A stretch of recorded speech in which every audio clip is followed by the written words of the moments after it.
To set the pump to 4000 psi, with the tool not engaging the nut, turn on and pressurize the pump to see where the pressure is currently set.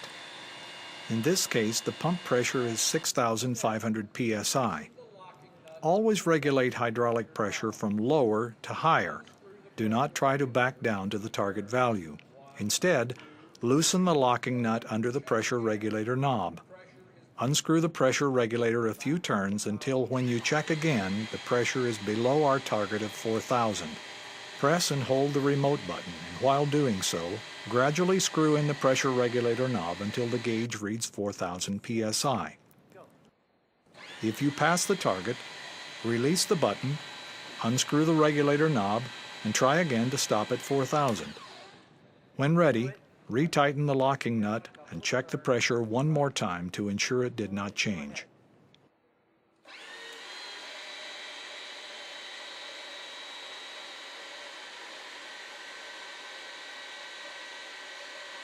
Now, until the pressure is readjusted, the Avanti 3 tool will tighten until it reaches 1166 foot-pounds of torque plus or minus 3%, or about 35 pounds one way or the other. But if one bolt is 20 foot-pounds high, they will all be 20 foot-pounds high, and consistency of torque is usually much more important than how accurate the number is. Place the tool on the application, making sure that the reaction point is sure, the socket is fully engaged, and the hoses are not in danger of being kinked or damaged. It's a good idea to bump the control button before starting to tighten, just to see how the wrench will react in operation. Ratchet the wrench until it stalls at the preset pressure and the socket will no longer turn. Be patient on the last few strokes, as the socket will move very slowly. If in doubt, always try another stroke. Remove and reposition the wrench on the next nut to be tightened and proceed with your bolting plan. Often, bolts are required to be tightened in increments rather than all at once.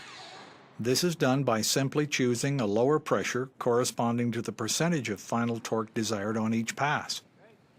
Reset the pressure in stages until the final value is reached. When removing a nut or bolt, we are not concerned with an exact torque value, only that our tool has sufficient power to break it loose. Reverse the direction of the tool, whether a square drive or narrow clearance style, as we discussed before.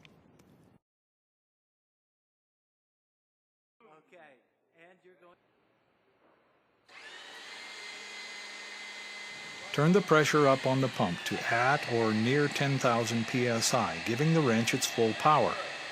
Fit the wrench, once again checking the reaction point, the socket, and the hoses for proper position. Bump the button and observe the wrench to make sure it is secure. Press and hold the actuator button until the nut moves counterclockwise. Continue to loosen until it can be removed by hand. If the nut will not move at 10,000 psi, you will need a larger wrench with more power.